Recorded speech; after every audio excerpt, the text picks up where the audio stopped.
नमस्कार, मैं हूं संजय शर्मा। आप देख रहे हैं 4 PM न्यूज नेटवर्क। कुछ महीने पहले हमारे प्रधानमंत्री जी ने साहब ने बड़े जोर शोर से ऐलान किया कि भारतीय जनता पार्टी के सदस्यों की संख्या, सांसदों की संख्या 300 से पार होगी। हम अपने दम पर सरकार बनाएंगे। ये प्रधानमंत्री जी का अहंकार था।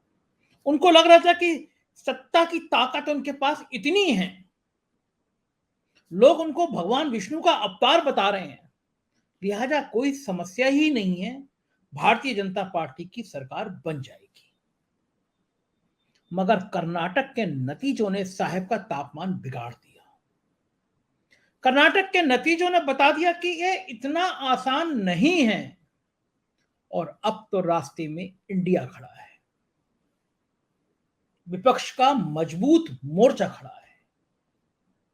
लिहाजा अब साहब को समझ आ गया कि बीजेपी से काम नहीं चलेगा, एनडीए को बुलाओ। ऐसे ऐसे दल जिनके पास एक भी सांसद नहीं है, उनको प्रधानमंत्री ने खुद फोन करके बुलाया कि आइए, हम एनडीए को खड़ा करते हैं, हम एनडीए को फिर से बनाते हैं। आ गए, कुनबा जुट गया। संख्या दिखानी थी कि भाई उनके पास 26, हमारे पास 36, उनके पास 28, हमारे पास 38, हमारा 56 इंच का सीना। ये सब डायलॉग बोलने थे। गोदी मीडिया को दिखाना था कि वहां से यहां ज्यादा है। जुट गए और प्रधानमंत्री जी ने वहां पे संवाद नहीं किया। एनडीए के अपने जितने प्रतिनिधि आए थे, जितने पॉलिटिकल लोग आए थे, उनसे संवाद नहीं था। एक तरफा शो था। एज यूजुअल प्रधानमंत्री जी आए, बड़ी सी माला पहनाई गई, भाषण दिया, बाकी लोग उनको स्टूडेंट की तरह सुनते रहे, अलविदा हो गए। अलबत्ता इस दौरे से उत्तर प्रदेश जैसे बड़े राज्य में एक बीजेपी के अंदर विस्फोट जरूर हो गया। देश का सबसे बड़ा राज्य, वहां पर कहा जाता है कि योगी और दिल्ली दरबार के बीच सब कुछ ठीक नहीं चल रहा। तो क्या प्रधानमंत्री जी के लिए आने वाले दिन परेशानी भरे हो सकते हैं? क्या एनडीए की राह में बहुत बड़ा रोड़ा अब इंडिया बनने जा रहा है? मैं आज आपको एक ऐसे प्रोफेसर से, एक ऐसे पत्रकार से मिलवाने जा रहा हूं जिनकी बात पूरे देश सुनता है। उनका अध्ययन इतना ज्यादा अच्छा है, उनका आकलन इतना अच्छा ज्यादा है। तमाम देश के बड़े बड़े टीवी चैनलों पर आप देखते रहते हैं। आज मैं अभय दुबे से देश की राजनीति के बारे में विस्तार से बात करूंगा। आपसे रिक्वेस्ट है, ये इंटरव्यू पूरा देखिए, बड़ा मजा आएगा आपको। चलते हैं सीधे अभय दुबे जी के पास। स्वागत है अभय जी आपका। देश में एक अजीब सा माहौल बन रहा है। मणिपुर के वीडियो विचलित कर रहे हैं। लगातार एक के बाद एक वीडियो आ रहे हैं और आप चूंकि इतने बड़े मीडिया संस्थानों से जुड़े रहे हैं, आपने तमाम किताबें लिखी हैं पत्रकारिता का, एबीसीडी से लेकर जेड तक आप उसके मास्टर रहे हैं। आपने हर काल पत्रकारिता का देखा है। लेकिन मैंने देखा कि मणिपुर में जब वो बीभत्स वीडियो आया तो पूरी पूरी मीडिया के चैनल्स जो हैं वो मणिपुर टू राजस्थान, मणिपुर टू बंगाल करने में जुट गए। ये आरोप लगता रहा है कि एक वर्ग ऐसा है जिसको हम गोदी मीडिया कहने लगे हैं लोग। क्या कभी आपने सोचा था कि कभी इतनी बीभत्स घटनाओं पर भी चैनल बोलेंगे नहीं, और जब ऐसे वीडियो आएंगे तो राजस्थान और बंगाल के मुद्दे उठा के मणिपुर को डाइल्यूट करने की कोशिश की जाएगी? देखो संजय जी, मेरी निगाह तो इसमें बिल्कुल साफ है। मणिपुर की भारतीय जनता पार्टी सरकार, केंद्र की भारतीय जनता पार्टी सरकार और जिन चैनलों को हम लोग गोदी मीडिया कहते हैं, सारे नहीं, गोदी मीडिया कौन कौन से चैनल हैं हम लोग उनको जानते हैं, इन तीनों के बीच में इस मामले में एक नापाक समझौता है। ये तीनों पहले कोशिश ये करते रहे कि मणिपुर की घटनाओं पर पर्दा डाले रहा जाए। अब देखिए, 4-5 तारीख की ये घटना है, स्त्रियों को नंगा करके घुमाने वाली। उसके बाद में उसके 14-15 दिन बाद यानी 19 तारीख के करीब पुलिस में एफआईआर दर्ज होती है। उसके 2-3 दिन बाद इस एफआईआर को एक थाने में, बड़े थाने में उसको ट्रांसफर किया जाता है। उसके बावजूद भी पुलिस कुछ नहीं करती है। पुलिस कहती है कि अभी हम दोषियों की पहचान नहीं कर पाए हैं। और फिर जब ये वीडियो सामने आता है तो फिर बिजली की रफ्तार से दोषियों को पकड़ा जाने लगता है। और हमें ये ध्यान रखना चाहिए कि इसी अवधि के अंदर हफ्ते 10 दिन के भीतर भीतर राष्ट्रीय महिला आयोग ने भी एक खत लिखकर मणिपुर के डीजीपी को और मणिपुर के मुख्य सचिव को इस घटना की जानकारी दे दी थी। और राष्ट्रीय महिला आयोग भी भारतीय जनता पार्टी की सरकार द्वारा नियुक्त किया गया है, कोई विपक्ष द्वारा नियुक्त किया गया नहीं है। उसके बावजूद भी इस सवाल पर कुछ नहीं हुआ। और वो एक महिला जो उत्पीड़ित महिला है, जो शायद उनमें सबसे कम उम्र की है, उसने तो सार्वजनिक रूप से ये कहा भी है कि पुलिस उनके साथ थी, पुलिस ने ही हमें भीड़ को सौंपा। तो जब ऐसी स्थिति है, इसका सीधा मतलब ये है कि मणिपुर की राज्य सरकार, जो कि भारतीय जनता पार्टी की सरकार है, इस मसले को छुपाए रही। केंद्र सरकार के ऊपर भी शक होता है कि उसने भी जानबूझ के इस मसले को छुपाया, क्योंकि केंद्रीय गृह मंत्री अमित शाह वहां का दौरा कराए थे और वहां रह आए थे उस बीच में, यानी उनकी मुख्यमंत्री से इस सिलसिले में बातचीत हो चुकी होगी। और मीडिया ने तो इसके ऊपर कोई कार्यक्रम किया ही नहीं, गोदी मीडिया ने। तो इन तीनों के अंदर सीधा सीधा गठजोड़ है। उसके बाद में अब इसको एक पॉलिटिकल स्पिन दिया जा रहा है कि भाई राजस्थान, छत्तीसगढ़ वगैरह वगैरह। तो राजस्थान, देखिए मैं मानता हूं कि देश में महिलाओं का अपमान करने वाली, महिलाओं का सार्वजनिक उत्पीड़न करने वाली या उत्पीड़न करने वाली घटनाएं होती रहती हैं। इसके ऊपर सारे देश को, सारी राजनीतिक पार्टियों को, पूरी व्यवस्था को एकजुट होकर मन बनाना चाहिए कि किस तरह इन घटनाओं को रोका जाए। इनकी कड़े से कड़े शब्दों में निंदा होनी चाहिए और बाकायदा इसके ऊपर एक राष्ट्रीय पहलकदमी की जानी चाहिए। लेकिन राजस्थान में कोई जाति संघर्ष तो हो नहीं रहा, या जाति शब्द से एथनिक कॉन्फ्लिक्ट है, यहाँ कोई जाति संघर्ष तो हो नहीं रहा है। जहां दूसरी जगहों पर महिलाओं का उत्पीड़न हुआ है, वो जाति, उसकी पृष्ठभूमि में जाति संघर्ष नहीं है, वो जाति संघर्ष का परिणाम नहीं है। मणिपुर की घटना अलग तरह की घटना है, वो सिर्फ महिला उत्पीड़न की घटना नहीं है। मणिपुर मई से लगातार जल रहा है। मई गुजर चुका है, जून गुजर चुका है, जुलाई गुजरने वाला है। वो लगातार जल रहा है और केंद्र सरकार और राज्य सरकार हाथ में हाथ रख के बैठी हुई है। मैं तो ये मानता हूं कि मणिपुर जो जल रहा है वो मणिपुर की भाजपा की राज्य सरकार का किया धरा है, और इस चीज को तथ्यों द्वारा प्रमाणित किया जा सकता है। अब चूंकि वीडियो सामने आ गया, इन सब लोगों की पोल खुल गई, तब फिर प्रधानमंत्री से लेकर और गोदी मीडिया तक, और मुख्यमंत्री से लेकर गोदी मीडिया तक, सब इस मसले को एक स्पिन देने में लगे हुए हैं कि कहीं उनके दरवाजे पे ठीकरा ना फूट जाए। ठीकरा तो फूट चुका है, वो कितनी भी कोशिश कर लें।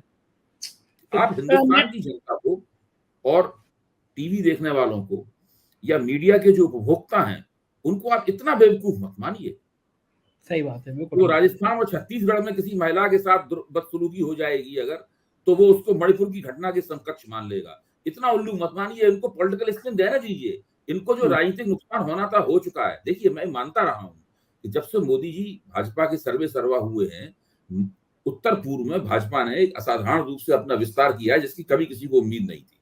मैं इसका श्रेय उनको देता रहा हूं, लेकिन अपने उस विस्तार को केवल मणिपुर की मिसहैंडलिंग के कारण इन्होंने जीरो कर दिया है। उत्तर पूर्व में भाजपा को जो लाभ हुआ था, उसकी सारी प्रतिष्ठा समाप्त हो चुकी है।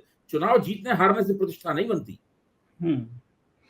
लेकिन अभय जी, हमने देखा जब अमित शाह जी गए तो इन गोदी मीडिया चैनलों ने कहा कि अब चाणक्य जा रहे हैं, मणिपुर कंट्रोल कर लेंगे, और उसके बाद फिर जब स्थिति बदल गई तो मणिपुर का माँ भी बोलना बंद कर दिया। लेकिन अभय जी, सबसे ज्यादा मुझे भारत के जो महान बुद्धिजीवी हुए 2500 साल पहले, जिनको हम कौटिल्य कहते हैं, जो कि कोटिल गोत्र के थे, इसलिए उनको कौटिल्य कहा जाता था, और जिनको हम चाणक्य भी कहते हैं, देखिए उनके साथ जो बदसलूकी हिंदुस्तान में प्रतिदिन की जाती है, उस पर मुझे बड़ा अफसोस है। किसी को भी चाणक्य कह दिया जाता है। वो सोचते होंगे, अगर कहीं वो होंगे, सोचते होंगे क्या मेरे नाम की ये, मैंने इसलिए अर्थशास्त्र जैसा महान ग्रंथ लिखा था, मेरे नाम की ये दुर्गत कर दी गई। ये लोग जो पन्ना प्रमुख और पन्ना कमेटी बनाने वाले लोग हैं, जो कि इतने क्षुद्र हैं, इतने जिसे कहते हैं इतने संकीर्ण हैं विचारों से, हैं, उन लोगों को, जिनको गुजरात में जो सांप्रदायिक वारदातें हुई थी, उसके कारण को तड़ीपार भी वहां से किया चुका है, इन सबको चाणक्य वगैरह क्यों कहा जाता है? अभय जी, चुनाव में मोटा 9-10 महीने बचे हैं, और मणिपुर की ये घटना ऐसी नहीं है कि बाकी घटनाओं की तरह भूल दी जाए, क्योंकि अभी संभल नहीं रहा मणिपुर। कब संभलेगा कह नहीं सकते, सरकार बर्खास्त नहीं कर रहे। क्या आपको लग रहा है कि 2024 के लोकसभा चुनाव में मणिपुर एक बड़ा कारक बनेगा किसी बातों पे आरोप लगा? संजय जी, 4 पहलू हैं। मोदी सरकार के खिलाफ जो एंटी इनकम्बेंसी बनने का अगर कोई अंदेशा है, तो उस एंटी इनकम्बेंसी के 4 घटक हो सकते हैं। पहला घटक है महंगाई, दूसरा है बेरोजगारी, जो कि राज्यों की तरह केंद्र सरकार के केंद्र सरकार के संदर्भ में भी मौजूद है पूरी तरीके से। इससे कोई इनकार नहीं कर सकता, केंद्र सरकार भी इससे इनकार नहीं कर सकती। तीसरा घटक है निकम्मापन और चौथा घटक है भ्रष्टाचार। देखिए, कर्नाटक के चुनाव हो, हिमाचल प्रदेश के चुनाव हो या दिल्ली महानगर पालिका का चुनाव हो, ये भारतीय जनता पार्टी ने इन्हीं चारों घटकों के कारण हारे। भ्रष्टाचार, निकम्मापन, महंगाई और बेरोजगारी, ये चार चीजें भाजपा सरकार के खिलाफ विपक्ष के नैरेटिव का हिस्सा बनने वाली हैं। और मणिपुर की घटना निकम्मेपन को रेखांकित करती है। भ्रष्टाचार का आरोप उन पर कितना लगेगा, मोदानी वाले सवाल पे लग रहा था, विपक्ष उस पर गपचुप हो गया है आजकल। वो एक ऐसा मसला था जिसमें हो सकता है, लेकिन मणिपुर की घटना, अब राफेल के सवाल पर फ्रांस में कुछ सुगबुगाहट हो रही है। वो सुगबुगाहट कितनी है, विपक्ष के कितने काम आएगी मैं नहीं कह सकता, लेकिन है कुछ मामला, कहीं कहीं कहीं कहीं से वो फुसफुसाहट वहां से सुनाई पड़ रही है फ्रांस से। और इस तरह के जो हथियारों के सौदे होते हैं, उसमें जो सौदा करने वाला देश है, वहीं से दरअसल रहस्योद्घाटन भी शुरू होते हैं। बोफर्स के भी सारे रहस्योद्घाटन स्वीडन से ही शुरू हुए थे। और जब तक फ्रांस से कोई सुराग नहीं मिलेगा, तब तक राफेल के मसले पर भारत में कुछ हो नहीं सकता। मैं कहना ही चाहता हूं कि जो संभावित एंटी इनकम्बेंसी है, उसके चार घटक हैं। उसमें महंगाई और बेरोजगारी तो स्थापित है और भारतीय जनता पार्टी जानती है कि ये हैं, इनसे पिंड नहीं छुड़ाया जा सकता। उसकी कोशिश ये है कि महंगाई और बेरोजगारी के से भ्रष्टाचार और निकम्मापन लिंक ना हो जाए, तो हर हालत में इन दोनों को डिलिंक रखना चाहती है। इसीलिए मोदी जी बहुत दिनों से कह रहे हैं कि विपक्षी सारे भ्रष्ट हैं। वो पहले ही से कहने लगे विपक्षी सारे भ्रष्ट हैं ताकि उन पर भ्रष्टाचार का आरोप न लगे। तो इस तरीके से राजनीति चल रही है। अच्छा, ये अभय जी जब ये कहते हैं कि विपक्ष के सब लोग भ्रष्टाचार हैं, तो कभी आपने देखा कि पिछले 9 सालों में कभी मोदी जी को इतना ट्रोल किया जा रहा हो, मोदी वॉशिंग मशीन, इस तरह की बातें हों, सोशल मीडिया पे लगातार मोदी जी को ट्रोल किया जाता है, बीजेपी की आईटी सेल, कांग्रेस की आईटी सेल का जवाब नहीं दे पाती। एक वातावरण जो हो रहा है, जो सोशल मीडिया उनको कंधे पे बिठा के यहाँ तक लाई थी, अब वो सोशल मीडिया मोदी जी के लिए क्या अब एक दुश्मन की तरह नहीं बन रही है? क्योंकि मैं देखता हूँ दिन भर ज्यादा ट्रोल मोदी हो रहे हैं अब तो। देखिए, मुश्किलें बहुत बढ़ती जा रही हैं भारतीय जनता पार्टी। उसकी वजह ये है कि 10 एंटी इनकम्बेंसी 10 साल की जमा हो गई है। पहले 2019 में जो 5 साल की एंटी इनकम्बेंसी थी, उसका मुकाबला करने का हथियार उन्हें बालाकोट सर्जिकल स्ट्राइक के रूप में मिल गया था, पुलवामा की घटना के बाद। तो उसमें मिल गया था, तो उससे एंटी इनकम्बेंसी न केवल बंद हुई थी बल्कि पलट गई थी। अब उस तरह का हथियार तो इनके पास है नहीं, और अगर उस तरह का हथियार आएगा भी तो काठ की हांडी दोबारा नहीं चढ़ती है। बार बार लोग इस तरह के मुद्दे पर वोट थोड़ा दे देंगे। अब तो 10 साल से लोग भाई देख रहे हैं कि आपने किया क्या है।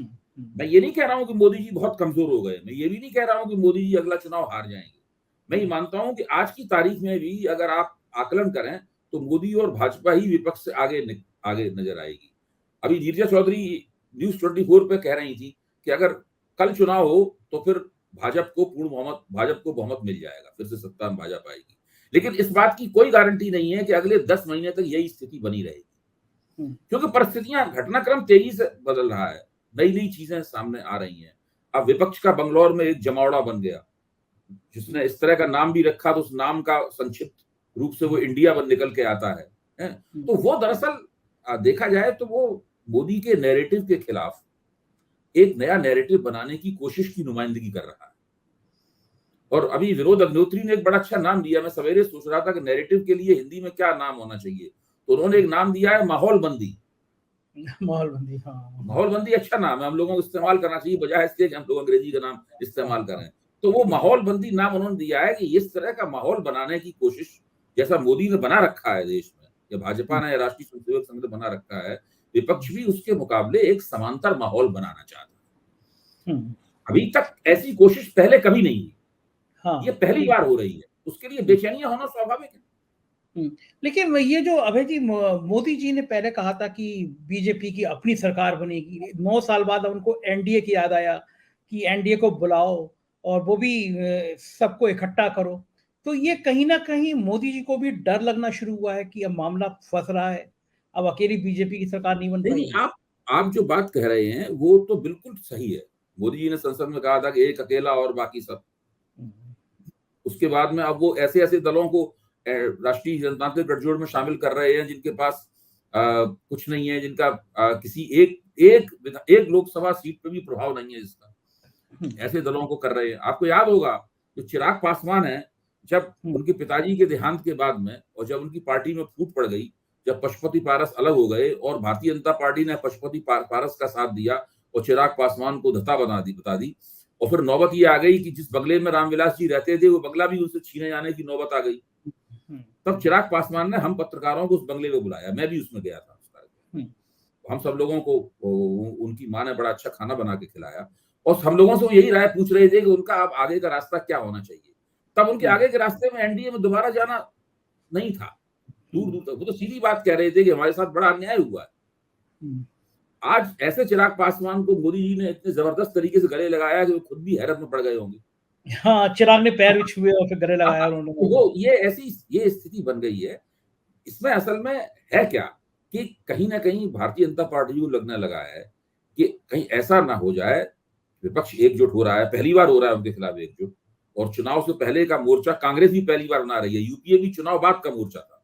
हाँ, यूपीए चुनाव से पहले का मोर्चा नहीं था। चुनाव से पहले मोर्चा बनाने की ये पहली कोशिश हो रही है पिछले 10 साल में।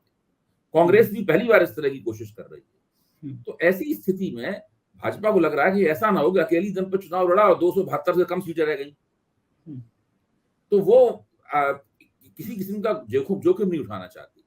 हर तरह की छोटी और मामूली से मामूली पार्टी को अपने साथ जोड़ना चाहती है ताकि एक पूरा नजारा बने। क्योंकि देखिए जो बड़े बड़े दल एनडीए में हुआ करते थे, शिवसेना, अकाली दल, या मान लीजिए नीतीश कुमार की पार्टी, तो वो ये सारे के सारे दल जो है जेडीयू, ये सारे के सारे दल एनडीए में नहीं रह गए। अब एनडीए छोटे छोटे मामूली किस्म के दलों का एक जमावड़ा बन के रह गई है, जिसमें मोदी जी बहुत बड़े नेता हैं, भाजपा उनके मुकाबले बहुत बड़ी पार्टी है। और जब उनकी एक तथाकथित ये बैठक हुई तो उसमें एक ही व्यक्ति ने भाषण दिया, उसका नाम था नरेंद्र मोदी। हाँ। बाकी सब लोग श्रोता थे। नरेंद्र मोदी की पब्लिक मीटिंग थी, वो एनडीए की मीटिंग नहीं थी जिसमें ये लोग बैठे सुनते रहे, मोदी जी ने भाषण दिया और चले गए। तो ऐसा एनडीए है वो। इसलिए मेरे ख्याल से वो केवल एक तरह की मोर्चे के नाम पे एक फोटो अपॉर्चुनिटी भर है और ज्यादा उसके अंदर कोई दम नहीं है। इसके मुकाबले अगर आप इंडिया की तरफ निगाह दे पाए तो आप उसमें देखेंगे अपने अपने क्षेत्रों के अंदर जो शक्तिशाली पार्टियां हैं वो सब इस मोर्चे की अंग हैं। और भारत राष्ट्र समिति चूंकि वहां पर चुनाव होने वाले हैं तेलंगाना में, इसलिए वो यहाँ नहीं है। उन्होंने खड़गे साहब को बधाई दी है उन्होंने कि आपने बहुत अच्छा मोर्चा बनाया। और मेरा तो मानना है कि जैसे तेलंगाना में चुनाव पूरा खत्म हुआ, नतीजा जो भी हो, वो लोग भी इस मंच पे आ जाएंगे। हाँ, बात मुकाबला कांग्रेस है। और दूसरे दलों में वो लोग देख रहे हैं परिस्थिति किस प्रकार की है। बहुजन समाज पार्टी ने ये कह दिया है कि हम अकेले ही चुनाव लड़ेंगे, लेकिन इस सब कहने की बात है। 3 राज्यों के नतीजे अगर कांग्रेस के पक्ष में गए तो बहुजन समाज पार्टी भी यहाँ इसके अंदर आ सकती है। और बहुजन समाज पार्टी अगर आ गई तो उत्तर प्रदेश जैसी जगहों पर कांग्रेस, बहुजन समाज पार्टी और समाजवादी पार्टी के बीच में एक बहुत ही जबरदस्त और शक्तिशाली गठजोड़ बनने की संभावना बनेगी।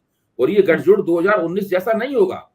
2019 में केवल सपा बसपा का गठजोड़ था, कोई राष्ट्रीय नजारा नहीं था, कोई नेशनल लेवल पे जीत का रसायन तैयार नहीं किया गया था विपक्षी एकता का। इस बार तो वो भी होगा उसके साथ में, तो उसका असर अलग तरह का पड़ेगा। अभय जी, अगर 272 सीटें बीजेपी की नहीं आ पाई, 260 हो गई, 65 हो गई, तो जो मोदी जी का ये जो डराने वाला स्टाइल है, जो तानाशाह वाला स्टाइल है, अगर एनडीए की सरकार बनेगी, पूरी बहुमत नहीं होगा, तो क्या ये इतना ही तानाशाह वाला रवैया रहेगा? भाजपा को कितनी सीटें मिलती हैं इस पर निर्भर करता है। अगर 272 की बजाय 250 सीटें मिली, 260 सीटें मिली, तब तो भारतीय जनता पार्टी की मजबूती वाली सरकार बनेगी और मोदी जी का रुतबा ऐसा ही रहेगा। अगर लेकिन भारतीय जनता पार्टी सबसे बड़े दल के रूप में उभरी, लेकिन उसके पास 200 के आसपास 180, 200 इस तरह की सीटें रहीं और उसके नेतृत्व में सरकार बनती है, तब फिर मोदी जी के अंदर से अटल बिहारी वाजपेयी प्रकट हो जाएंगे और वो उसी तरीके से काम करेंगे जैसे अटल जी काम किया करते। और अमित शाह के अंदर से अडवाणी जी प्रकट हो जाएंगे। ये आपकी लाइन बहुत अच्छी है कि मोदी जी के अंदर से अटल जी और शाह साहब के अंदर से आडवाणी। अभय जी, बस लास्ट में हम लोग महाराष्ट्र पर और बात कर लेते हैं। महाराष्ट्र का जो परिदृश्य चल रहा है वो किसी को समझ नहीं आ रहा। उत्तर प्रदेश के बाद सबसे ज्यादा सीटें देने वाला राज्य महाराष्ट्र, और महाराष्ट्र की राजनीति दिन पर दिन बदल रही है। क्या लगता है आपको कि शरद पवार भी 2-3 महीने पहले देखेंगे कि इधर जाया जाए उधर जाया जाए? अजीत पवार भी 2-3 महीने बड़ा रहस्यमय मामला है भाई। देखिए, आपने कभी सुना है कि जो पार्टी तोड़ के गए हों और दूसरी सरकार में उन्होंने शपथ ले दी हो, बार बार नहीं मिल रहे हो आके। हाँ। यहाँ तो कभी अजित पवार मिल रहे हैं, कभी प्रफुल्ल पटेल मिल रहे हैं, कभी छगन भुजबल मिलने आ रहे हैं, 2-2 घंटे की बातचीत हो रही है, उस बातचीत में क्या हो रहा है उसकी कुछ निकल के नहीं आ रहा उसके अंदर। तो ये पूरा मामला काफी रहस्यमय लग रहा है, कुछ भी घटित हो सकता है। पवार साहब बहुत बड़े खिलाड़ी हैं, ये भी हो सकता है कि लोकसभा चुनाव से ठीक पहले ये लोग उस गठजोड़ से निकल आए बाहर, फिर से एनसीपी में चले जाए, भाजपा के हाथों के तोते उड़ जाए। और ये भी हो सकता है कि पवार साहब उस गठजोड़ में चले जाए और विपक्ष के हाथों के तोते उड़ जाए, कुछ नहीं पता है क्या हो सकता है। तो महाराष्ट्र की स्थिति जो है बड़ी संदिग्ध किस्म की स्थिति है। इसके बारे में घटनाक्रम पे हम लोगों को नजदीकी नजर रखनी होगी, क्योंकि इस तरह की जो मेल मुलाकात हुई है उसने कम से कम मुझे जरूर संदिग्ध कर दिया है इस मसले पे। मुझे विश्वास नहीं रहा कि वहां पे जो दिखाई पड़ रहा है वही है या मामला कुछ और है। अभय जी, आखिरी सवाल, चूंकि आपका हर जगह नेटवर्क बहुत अच्छा है, आप इतनी बड़ी संस्थाओं से जुड़े रहे हैं, आज की तारीख में अगर मैं कहूं कि एनडीए और इंडिया, मतलब ये गठबंधन बनाम वो गठबंधन, क्या आपको किसी की भी सरकार बनती हुई आप कॉन्फिडेंस के संग कह सकते हैं कि हाँ इनकी बन जाएगी, या अभी तस्वीर और चेंज होगी? देखिए, अभी आज की तारीख में तो बीजेपी और नरेंद्र मोदी आगे हैं, क्योंकि विपक्ष का नैरेटिव अभी बनना शुरू हुआ है, उसको नैरेटिव बने हुए महीना भर हुआ है, वो नैरेटिव इनका बनना शुरू हुआ है। और ये कहां तक पहुंचता है, कहां तक इनका माहौल होता है, इनके मोदी सरकार के खिलाफ एंटी इनकम्बेंसी कितनी आगे बढ़ती है, ये सब देखना होगा। ये इतना आसान नहीं है। भाजपा काफी जम गई है पार्टी के तौर पर, नरेंद्र मोदी की नेतागिरी भी बहुत जमी हुई है, और इन लोगों ने जो देश में खासतौर से अपने प्रभाव क्षेत्र में जो माहौल बना रखा है, वो माहौल का इतनी आसानी से उखड़ना संभव नहीं है। दूसरे, हमें याद रखना चाहिए कि अपने प्रभाव क्षेत्र में एक हिंदू का वोट भाजपा को मिलता है, तो एक हिंदू वोट भाजपा के खिलाफ पड़ता है। फर्क यह है कि भाजपा को पूरा वोट मिल जाता है, इनके खिलाफ जो वोट है वो बट जाता है। इस वोट को कितना बटने से रोका जाएगा, किस हद तक रोका जाएगा? 75% रोक पाएंगे, 85% रोक पाएंगे, या 100% रोक देंगे? इसके ऊपर निर्भर होगा कि उत्तर प्रदेश जैसी जगह में भाजपा को किस प्रकार की चुनौती मिलेगी। उत्तर प्रदेश में देखिए, भाजपा को बहुत सी सीटों पर 50% से भी ज्यादा वोट प्राप्त। हाँ। तो जहां जो पार्टी इतना ज्यादा वोट लगातार चुनाव दर चुनाव प्राप्त कर रही हो, वहां उसको उखाड़ा जाएगा, तो उसके लिए बड़ी असाधारण किस्म की राजनीतिक परिस्थिति चाहिए, तभी वो उखड़ पाएगी। बिल्कुल ठीक है, शुक्रिया अभय जी, हम लोगों को आपने इतनी सारी बातें बताई राजनीति की, बहुत बहुत धन्यवाद, आभार आपका, थैंक यू। तो ये थे अभय दुबे जी, आपने सुना कितना साफ साफ सीधा सीधा बोल रहे हैं, बता रहे हैं कि तस्वीर अब विपक्ष का मोर्चा तेजी से पकड़ने वाला है। हालात क्या होंगे हमारी निगाह बनी रहेगी। कुछ राज्यों के फीडबैक के बाद हम फिर से अभय दुबे जी से बात करेंगे। शुक्रिया इस वीडियो को देखने के लिए, अपनी राय से जरूर अवगत कराइएगा। शुक्रिया, थैंक यू।